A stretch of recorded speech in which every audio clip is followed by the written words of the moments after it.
Hello students, आज हम करने वाले हैं in the kingdom of fools written by A.K. Ramanujan. ये लेसन है, स्टोरी है, कहानी है जो 9th क्लास के सिलेबस में इंक्लूड है। जैसा कि आपको पता है, किंगडम राज्य होता है, राजधानी होता है। फूल्स मूर्ख को कहते हैं, तो मूर्खों का देश। ये A.K. रामानुजन ने इस कहानी को लिखा है। पहले A.K. रामानुजन जी के बारे में बता दें। He was born in Mysore, उनका जन्म मैसूर में हुआ था। और ये जो in the kingdom of fools है, ये एक कन्नड़ भाषा की फोक टेल है, लोक कथा है। A.K. रामानुजन पोइट भी थे, स्कॉलर भी थे, प्रोफेसर भी थे, डॉक्टरेट की उनको उपाधि भी मिली थी, वो ट्रांसलेटर भी थे और फोक टेल्स के बारे में वो काफ़ी अच्छे से लिखते थे। उनको फोकलोरिस्ट भी कहा जाता है। फोकलोरिस्ट एक आदमी होता है जो लिटरेचर के क्षेत्र में, साहित्य के क्षेत्र में, जो एक फोक है, एक कम्युनिटी है, एक समुदाय है, उनके ट्रेडिशन और मिथ्स को एक जनरेशन से, एक पीढ़ी से दूसरी पीढ़ी तक पहुंचाता है, और वो भी ओरली बोलकर, शब्दों के माध्यम से। तो आइए अब हम शुरू करते हैं अपनी ये कहानी। आपको बहुत इंटरेस्ट के साथ में ये कहानी करनी है। आपको बर्डन नहीं मानना कि ये हमारा सिलेबस है, ये हमारा चैप्टर है, हमारे को ये लर्न करना है, दिमाग पे बोझ बन जाए, कुछ नहीं है। ये कहानी है, मैं स्टेप्स में आपको बताऊंगा और एकदम से आपके दिमाग में ये सारे पॉइंट्स सेट होते चले जाएंगे। स्टेप बाय स्टेप हम चलेंगे। सबसे पहले क्या होता है, once in the kingdom of fools, एक बार मूर्खों के राज्य में, the guru and the डिसेपल्स reached. गुरु और चेला मूर्खों के राज्य में आते हैं। मूर्खों के राज्य की क्या खास बात थी? There the king and the minister were fools. दोनों राजा और उनका जो मंत्री थे वो मूर्ख थे, और वो देश को उसी तरीके से, अलग तरीके से अपने देश को चलाना चाहते थे। उन्होंने एक नियम बनाया, याद रखना, ये बड़ी स्पेशल सी चीज़ है। हम क्या करते हैं, हम रात को सोते हैं, दिन में काम करते हैं। उन्होंने इसको उल्टा कर दिया। क्या कर दिया? Everyone should awake at night. हर कोई रात को जागेगा, and sleep during the day, और दिन में सोएगा। किसान भी रात को खेत में काम करेगा, दिन में आराम करेगा, सोएगा। व्यापारी भी रात को काम करेगा, अपनी शॉप खोलेगा, दुकान खोलेगा, व्यापार करेगा, और दिन में सोएगा। तो जब गुरु और चेला दोनों, the guru and the disciple, when they reached the kingdom of fools, it was broad day light. पूरा दिन था, और लेकिन उन्होंने क्या देखा कि सब लोग सोए हुए थे। Nobody could be seen outside. कोई भी अपने घरों से बाहर नहीं देखा जा सकता था। दे वर सरप्राइज्ड, बड़े हैरान हुए। Then in the time of evening the activities started.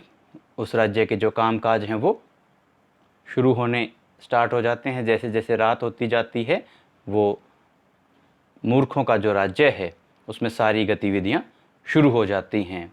और गुरु और चेला, उन्होंने एक बात और नोट की, ये आप अपनी नोटबुक्स में नोट डाउन कर लेंगे कि the cost of everything was one duddu. In the kingdom of fools the cost of everything was one डूडू।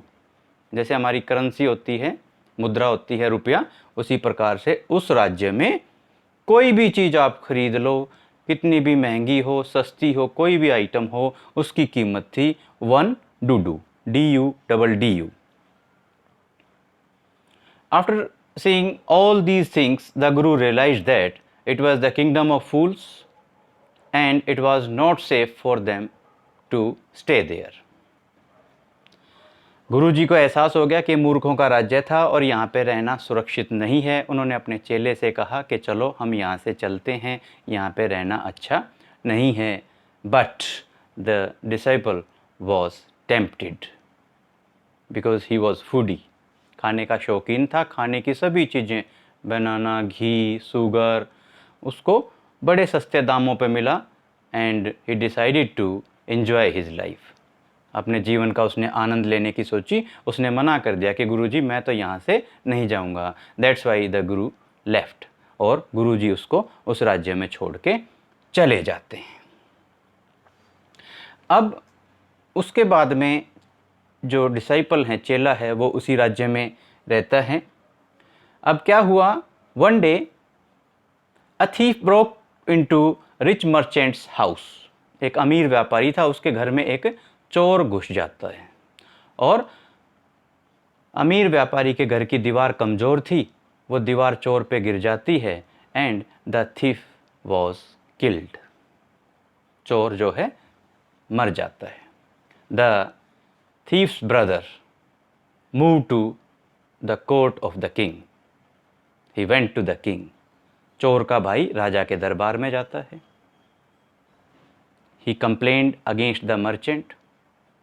व्यापारी के खिलाफ शिकायत दर्ज कराता है कि महाराज, व्यापारी ने इतनी कमज़ोर दीवार बनाई थी कि मेरे भाई के ऊपर गिर गई और वो मर गया। The king sent for the merchant.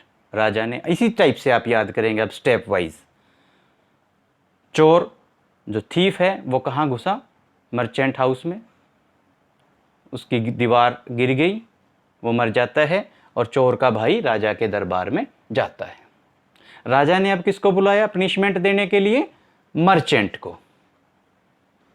But when the merchant appeared he blamed the bricklayer. Bricklayer आप मिस्त्री कह सकते हैं, ईंटों को रखने वाला, लगाने वाला। व्यापारी ने कहा महाराज मेरी गलती नहीं है। ही ब्लेम्ड द ब्रिकलेयर। उसने मिस्त्री के ऊपर इल्ज़ाम लगा दिया कि महाराज दीवार बनाने वाले की गलती है। Now the bricklayer was sent for. अब दीवार बनाने वाले मिस्त्री को बुलाया गया। In the same manner, in the same way he blamed the dancing girl. He said that, Maharaj, I was distracted by the regular movements of the dancing girl. The dancing girl was again and again creating the sound of her anklets.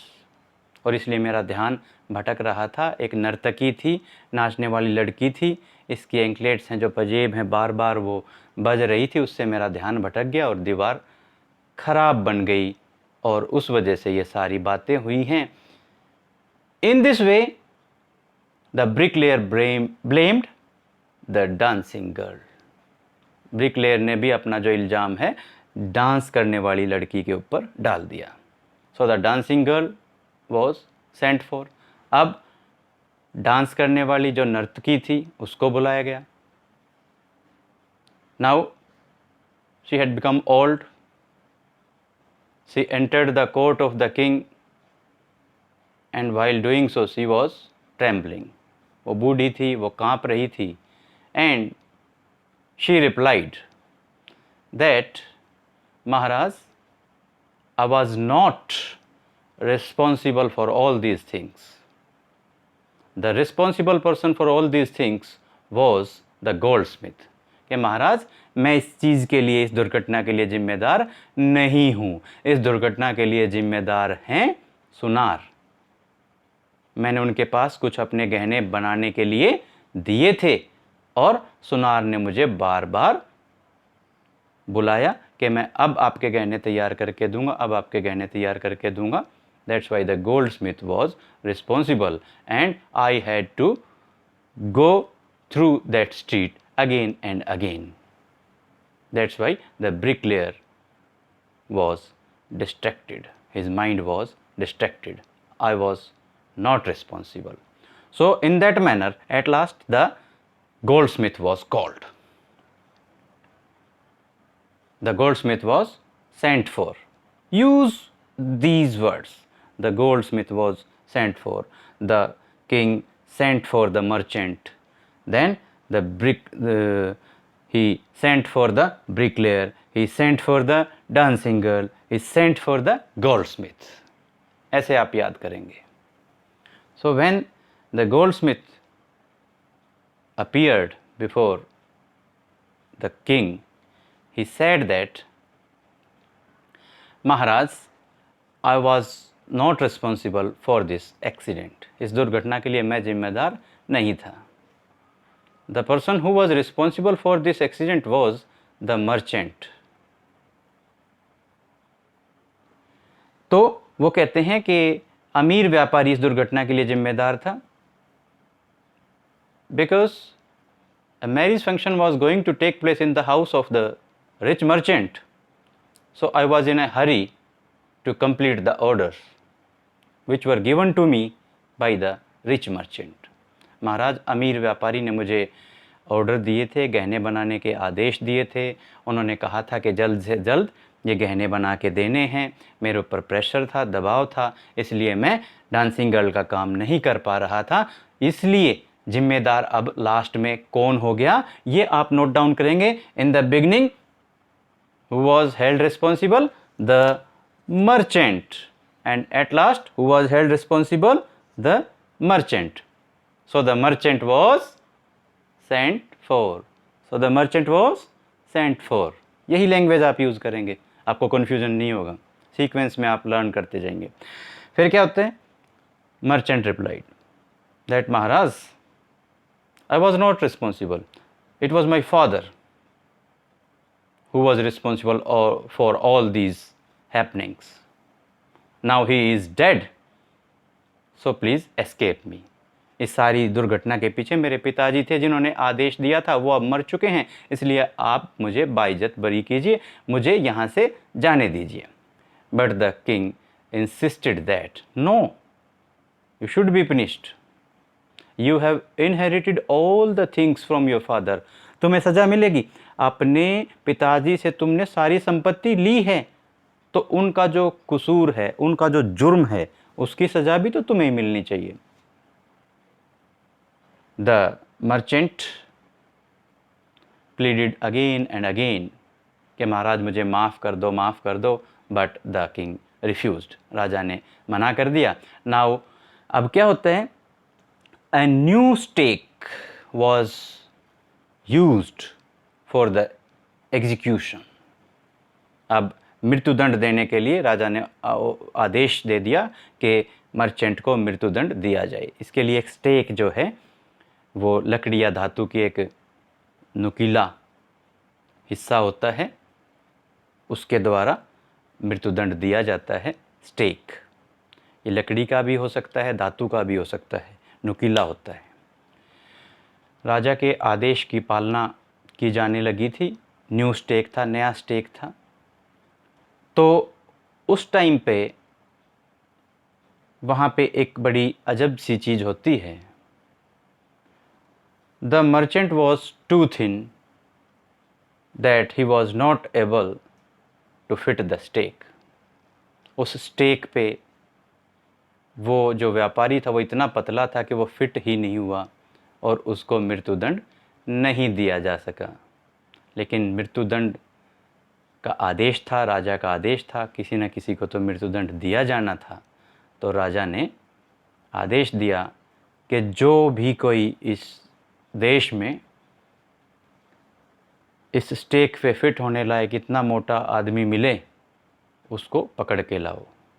तो वहाँ पूरे देश में केवल एक ही व्यक्ति ऐसा मिला, and he was the disciple. After eating too much he had grown very fat. बहुत मोटा हो गया था, बहुत ज़्यादा खा खा के. So he was brought, and when he was about to be executed, he remembered his guru from the depth of his heart. अपनी गहराई से उसने अपने गुरु को याद किया जब उसे मृत्युदंड दिया जाना था कि गुरुजी ने सही कहा था कि मूर्खों का देश है, यहाँ से चलो। मैंने इनकी बात नहीं मानी और आज ये दिन देखना पड़ रहा है। The guru saw all these things through his magical powers. Guruji ने बड़ी अपनी शक्तियों से इस सारी घटना को देख लिया and he decided to visit the place, you can say the kingdom of fools. उन्होंने निर्णय किया कि भाई मैं अब किंगडम ऑफ फूल्स में जाऊंगा, मूर्खों की राजधानी में जाऊंगा और अपने शिष्य को, अपने डिसाइपल को बचाऊंगा। When the Guru reached, he started quarreling with the disciple. गुरु ने वहाँ आते ही अपने चेले के साथ में लड़ाई करना शुरू कर दिया। And he was saying that, no, first of all, I should be executed. नहीं, पहले मुझे मृत्युदंड दो। And in the same manner, the disciple, because in the very beginning, the Guru whispered in the ears of his disciple. गुरु ने आते ही अपनी योजना अपने चेले के कानों में बता दी। So the disciple was also saying that, no, I should be punished first, I should be executed first. पहले मुझे मृत्युदंड दो। The king saw all these things. He was so surprised that the two persons were fighting for execution. मुझे मृत्युदंड दो, मुझे मृत्युदंड दो, मुझे पहले मारो। So he was surprised. He sent for the Guru. उन्होंने गुरु को बुलाया, पूछा क्या कारण है। The Guru made a clever trick. गुरु जी ने बड़ी चालाक सी एक नीति, एक योजना बनाई। And he said that, the king, please listen to me. राजा मेरी बात को सुनिए। The stake is very new. ये जो स्टेक है, जिस पे फांसी, जिस पे मृत्युदंड दिया जाना है, ये बिल्कुल नया है। And the first person who will be executed first, the first person who will be executed first is going to be the next king of this state. जो कोई भी इस स्टेक पे, जिसको भी सबसे पहले मृत्युदंड मिलेगा, वो इस देश का अगला राजा होगा। And the next person to be executed was going to be the minister. और जिसको दूसरे नंबर पे मृत्युदंड मिलेगा, वो इस देश का अगला मंत्री बनेगा। The king was surprised. He was not ready to lose his kingdom even in the coming years, or you can say even in the next life. अगले जीवन में भी अपने राज्य को वो नहीं खोना चाहता था। So he made a plan. He went to the executioners. जो मृत्युदंड देने वाले वहाँ पे सिपाही थे कारागार में, उसके पास मंत्री और राजा जाते हैं। उन्होंने कहा कि आप लोगों को आदेश की पालना करनी है, और उन्होंने कहा कि you should execute the first person coming to you for the very first time, and after that do the same thing with the second person. पहले जो आदमी आपके पास आए, पहले उसको आपने मृत्युदंड देना है, एंड जो दूसरे नंबर पे आदमी आएगा, उसको दूसरे नंबर पे आपको मृत्युदंड देना है। He ordered the executioners to put to death the first man who came to them. पहला जो आदमी आएगा, उसको पहले नंबर पे आपने मृत्युदंड देना है। So all the things were settled down.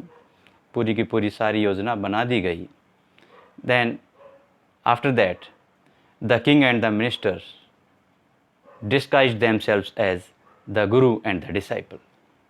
राजा और मंत्री ने अपना वेश बदल लिया, गुरु और चेला के रूप में वो आ जाते हैं और एग्जीक्यूशनर्स के पास में जाते हैं। तो सबसे पहले राजा को the king was executed, after that the minister was executed by the executioners. मृत्युदंड देने वाले जो सिपाही थे उन्होंने पहले राजा को और फिर मंत्री को मृत्युदंड दे दिया।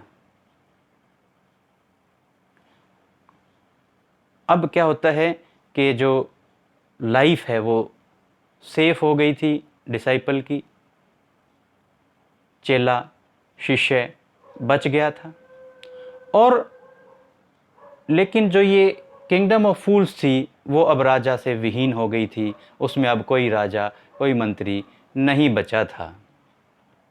The people of that kingdom realise the wisdom of the guru and they requested the guru to be the next king. वहाँ के लोगों ने भांप लिया कि ये गुरु बहुत ही बुद्धिमान व्यक्ति हैं। उन्होंने गुरु जी से प्रार्थना की कि अब आप हमारे अगले राजा बन जाएं, और उसके बाद में गुरु जो हैं उस राज्य के किंगडम ऑफ फूल्स के अगले राजा बन गए, और उनके जो डिसाइपल हैं वो उस राज्य के अगले मंत्री बन जाते हैं।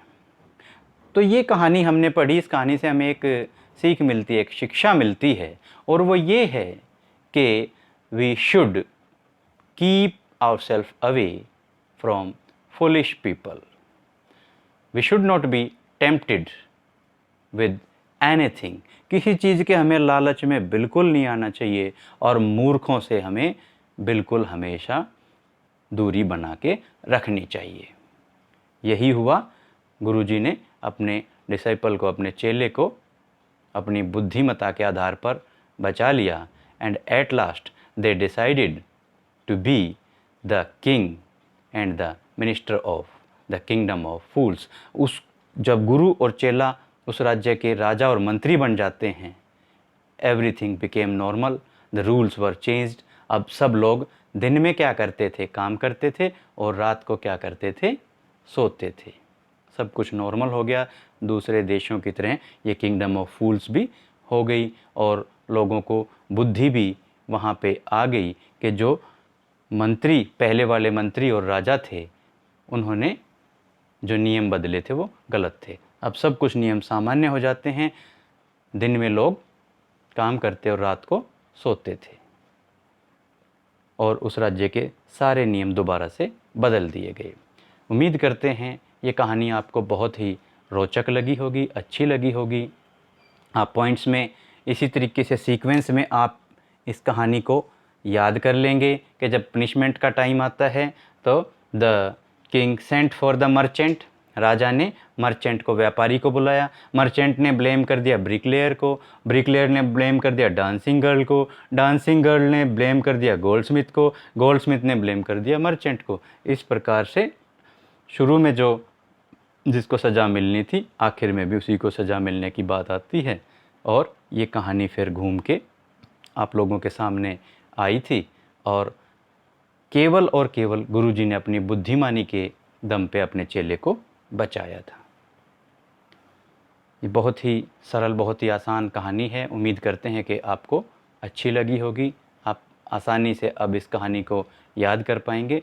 And in the and I assure you that the notes of this story we are going to provide you through PPT in our next video. Fine. Thank you.